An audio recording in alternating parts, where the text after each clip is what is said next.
Karena menghitung-hitung amalan dapat melalaikan seseorang dari mengingat dosa. Imam Al-Ghazali pernah mengingatkan kepada kita bahwa meremehkan dosa dan terlalu percaya diri dengan amal perbuatan adalah sangat berbahaya.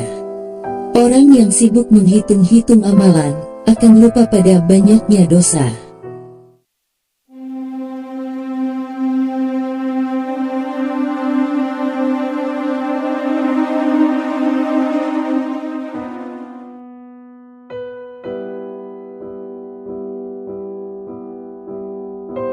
Segala puji bagi Allah, Tuhan semesta alam.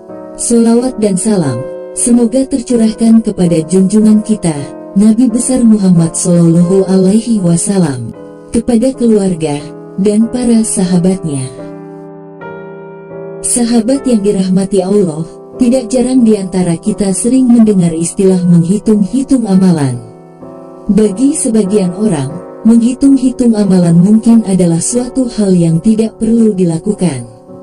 Namun bagi sebagian orang yang lain, hal ini bahkan sudah menjadi suatu kebiasaan.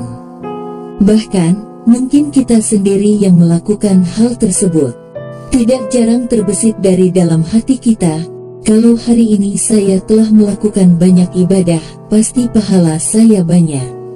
Setiap hari saya beribadah, tidak mungkinlah saya memiliki dosa. Atau mungkin sering juga kita membanding-bandingkan pahala kita dengan orang lain, dan kita merasa pahala kita lebih banyak dari orang lain tersebut.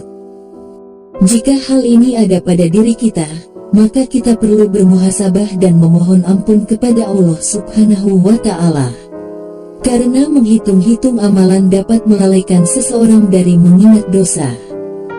Imam Al-Ghazali pernah mengingatkan kepada kita bahwa meremehkan dosa dan terlalu percaya diri dengan amal perbuatan adalah sangat berbahaya. Orang yang sibuk menghitung-hitung amalan akan lupa pada banyaknya dosa.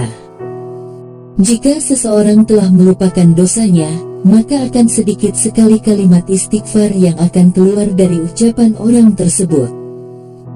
Kebiasaan menghitung-hitung amalan juga akan menimbulkan rasa berbangga diri, yang kemudian akan bermuara pada sikap riya dan sum'ah. Tentu sikap ini sangat merugikan, karena berakibat pada dihapuskannya pahala amalan yang telah kita lakukan. Allah Subhanahu wa Ta'ala berfirman di dalam Al-Quran yang artinya, maka celakalah bagi orang-orang yang sholat, yaitu orang-orang yang lalai dari sholatnya. Orang-orang yang berbuat riya dan mencegah menolong dengan barang berguna. Al-Quran Surat Al-Ma'un ayat 4-7. Sahabat yang dirahmati Allah, perlu kita pahami bahwa ganjaran dari amalan yang kita lakukan merupakan hak prerogatif dari Allah Subhanahu wa Ta'ala. Di dalam suatu riwayat, pernah suatu ketika dua orang sahabat berselisih pendapat saat berada dalam sebuah perjalanan. Apakah sholat harus didirikan ulang, jika sebelumnya tak didapati air untuk berwudu lalu digantikan dengan tayamum? Akan tetapi, setelah beberapa saat melanjutkan perjalanan setelah sholat, didapati sumber air yang cukup untuk berwudu. Salah seorang di antara mereka berpendapat bahwa sholat tersebut harus didirikan ulang. Dan seorang yang lain berpendapat tidak perlu.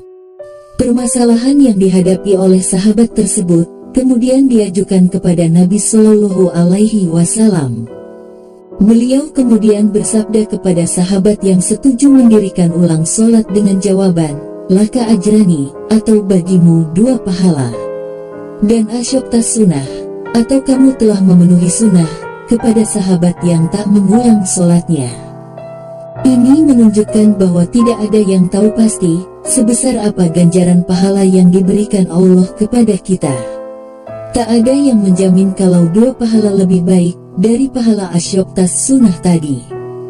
Karena pada dasarnya, Allah Subhanahu wa Ta'ala memerintahkan kita untuk melakukan amal yang terbaik atau ahsanu amala, dan bukan amal yang terbanyak atau aktsaru amala. Ini berdasarkan firman Allah Subhanahu wa Ta'ala di dalam Al-Quran yang berbunyi, yang menciptakan mati dan hidup untuk menguji kamu. Siapa di antara kamu yang lebih baik amalnya, dan Dia Maha Perkasa, Maha Pengampun.